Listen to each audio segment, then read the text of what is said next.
our ancestors lost the land through sharecropper agreements through a crooked government. And they got meticulous records on it. They told us what they did. It's not no secret. They caught our elders up in sharecropper agreements, and then they destroyed product. So now they can't grow nothing this season.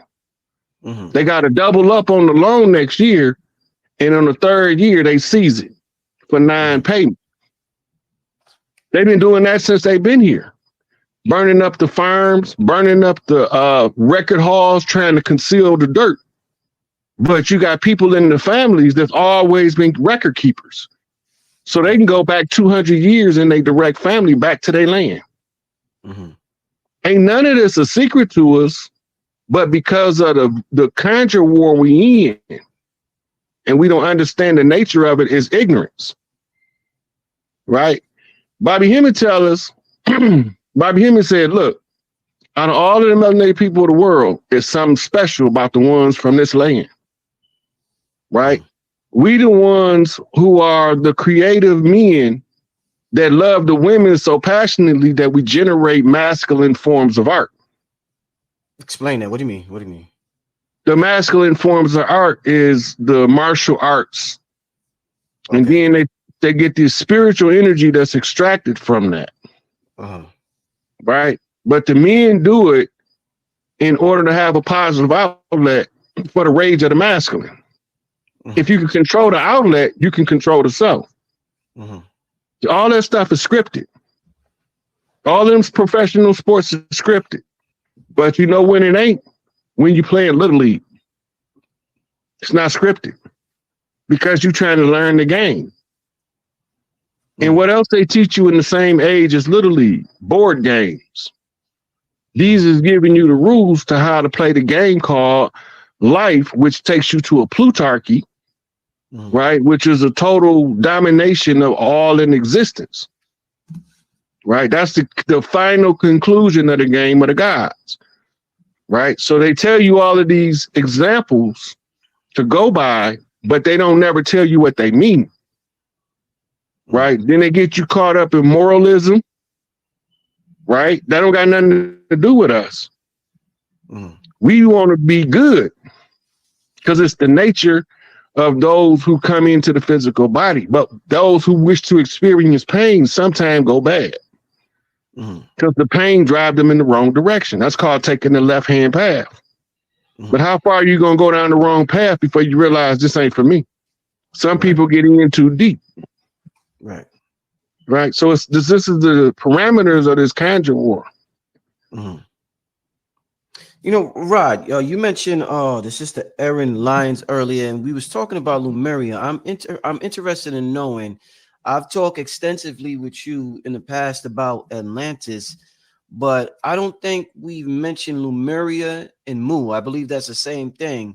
What's your thoughts on Lemuria and its connection to America? We've talked about Atlantis, but I believe Blavatsky said Lemuria was the third root race. Atlantis was the fourth. So Lemuria came before Atlantis. We talk about Atlantis, but people don't talk about Lemuria as much as they give Atlantis love. So what's your thoughts on Lemuria? Well, they shifting away from Atlantis now and going to Tartaria. Right? Mu is a city. Atlantis is an empire. Mu is one of the first concentric cities that the matriarchs made, right? And when they decided to scale the project up, it evolved into what became Atlantis. Where was Atlantis? Is the city of Mu? It was on the island. The island is sank, right? But when they tell you Atlantis, the capital of Atlantis flew away. It didn't sink. Right? When they telling you it sunk, it went the other direction. When they tell you that the Noah's Ark floated on the water, that's not what the books say. But nobody don't pay it no attention. They just go right over it. They say that Noah's craft was taken up into the sky. Right? And most people is not going to ever see that. But it's not going to make sense unless you realize, how can New Jerusalem be coming back if it ain't never been here? Right? Which is also a hijacked terminology to mislead us from what they're talking about. When they call Jerusalem the city of peace, we talking about the capital city of Atlantis, which was a jumper. It was called a jumper ship. Right? We didn't been through so many, everything you can think of has been true at some time or another on Earth. You can't think of nothing that never happened. It all happened. And it probably didn't happen exactly like people tell it, but the general outline of the story is still consistent with the historical record of the planet, because we went through the cycles and cycles on top of cycles. This is nothing new. Right? So we go through the cycles, and then when the cycle gets so bad, somebody got to clean it up. It got to be cleaned up at the close of every age. Why did this capital move? Why did it sink? It just the shifting of the land masses. But Atlantis flew away because of war. The capital of Atlantis flew away because of war. Musak, because over time it wasn't functional, because it was already at sea level. So when the sea level shifted, it just consumed it. You know it today as Bimini Road. Is the pathway to where Mu used to be. It's called the Bimini Road. But it had, every time we did this, we had satellite cities. That's why you see pyramids all over the world. But the pyramids started in the Americas. It's a purpose form that we're not going to get into, other than what people think. But when they start reactivating, it starts to make sense, because it pulls the hologram down. This is what don't nobody want. It's called lifting the veil. The veil between worlds is the realization that this shit is a game. We probably on the moon playing it here. You understand epigenetics, then you understand why Elijah Muhammad called us radioheads. We being projected into these bodies from somewhere else. Right. It's hard to tell where you being projected from while you in the body. As soon as you get outside the body, you're like, God damn, man, I messed up again on the video game. Yeah, I was almost to the champions. I was almost to the championship level. Just like that. I was finna save the princess from the dragon in Mario.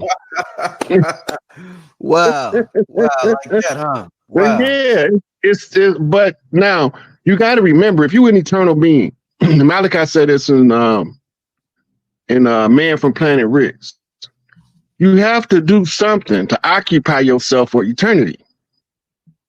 If you go to India, they have historical records with whole cycles cataloged, thousands and thousands of different, what they call great year cycles, right? The record is always here, but sometimes we scatter the record out for a cannonball run. You know what cannonball run is? Yeah. That movie? Yeah. Scavenger hunt. Hansel and Gretel pick up the breadcrumbs. The water washed them away, but the energy's still there. Right? So you put down a different type of breadcrumb that don't dissolve in the rain. Right? It's an energy field. And none of this stuff new to us. We did this before. We did it so many different ways that now we acting like we haven't done it before, because the particular types of conjures being used to strip the memory. Right? Like, you want to play that Dr. Clark video so I can show some of what I'm talking about? Yeah. Let me. Give me 1 second, y'all. So Dr. Clark was a good friend to what's my man from Africa? Right, yeah. So this is the war he talking about. You remember? So he said there was a war on all of the indigenous cultures of the world. So this is why when you hear me say when they attacked us, they had to attack Africa. You can't let one brother stand and don't attack the other brother, or else you're going to have to worry about your backside. So the Berlin Conference created the name Africa when they divided up the continent for conquest. This is all strategic. And the instrumental agents behind it look like us, but they was in amnesia too. So even if we don't like them, they have to educate themselves out of the amnesia in order to know how to close the conjure. They couldn't win because they couldn't remember how to close the conjure. So it was inevitable that they would lose because they now have to call on the same person the tribe's got to call on. Who's them? Who are you to come and explain okay, so it's feathers versus fezzes. The Moors who went into amnesia, all of their fezzes is in the George Washington Memorial. It's a fez, it's a little section of fezzes, right? And then all of the chiefs, the feather wearing chiefs of the land. We didn't walk around wearing feathers every day. That's ceremonial garb for ceremonial purposes, right? So they want to conceal the fact that the chiefs was already here fighting this war in the blind, just like they was. So now they have to put the information out in the public and reach out for the same person the chiefs got to reach out for. That's what was going on. It's a conjure war. It's a war of education. It's a war of erudition. Study yourself to show thyself approved. This is what it's all about. The making of a man, the great arcana, the great work, the building of solid man, the soul of man in order to inhabit the temple. This is what it's all about. And so all of the secret societies involved. Who put the fezzes under the conjure now? They did. They put themselves under the conjure. Yeah, we had both sides got to have amnesia. Okay. But in our amnesia, we got to outstudy each other to win. If you get caught in the dogma, you can't win the war. Right. If you follow your moral compass, follow what's true to your heart, you can't lose the war. Right? So wake up one. Right? So I'm the one that they woke up to wake the rest of us up. This is the wake up call.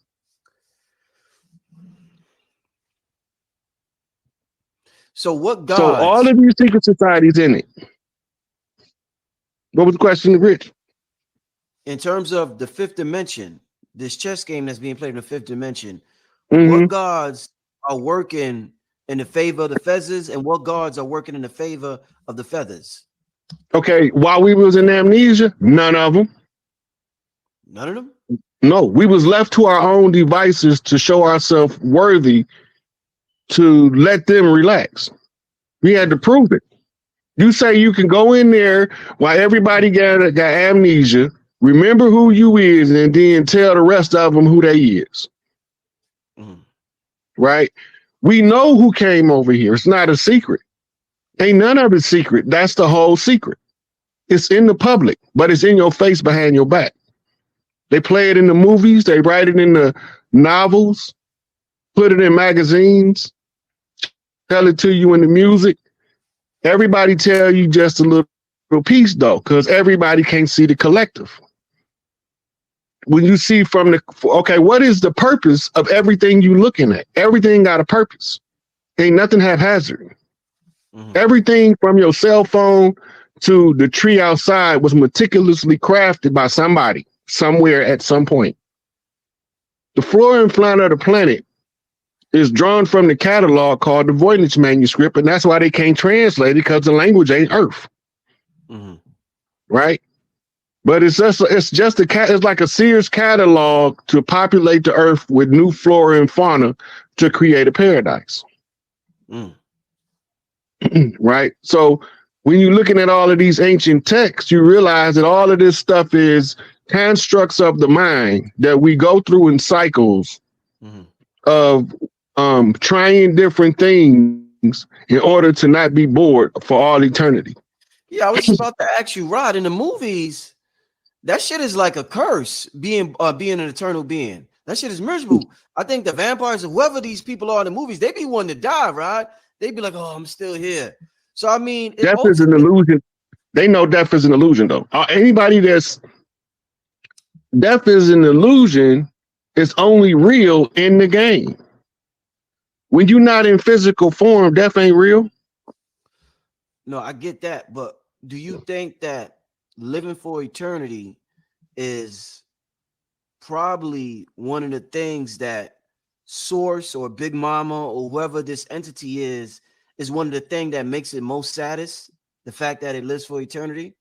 Like, that's forever. What the fuck are you gonna do forever? Yeah. So what you're gonna do forever is come up with new cycles, with new ideas, and then strip them all back down and start all over. It's just like a kid with a block of Lego set. He's gonna take his Legos and he's gonna build something, show it off for a little while, then he's gonna tear it down and he's gonna build something else. That's what we're doing. Mm-hmm. Tear it down and rebuild it, tear it down and rebuild it. All of these fear-mongering tactics they using is funny to me because it's like a parody. Mm-hmm. It's like a tragic drama comedy. Mm-hmm. Right? And they doing it to slow down the perception of the ones in the game to make time drag out. Right? Time is only defined by event to event in the mind. Mm-hmm. That's why we need clocks. Mm-hmm. You try to put everything on a schedule. That's military regimentation.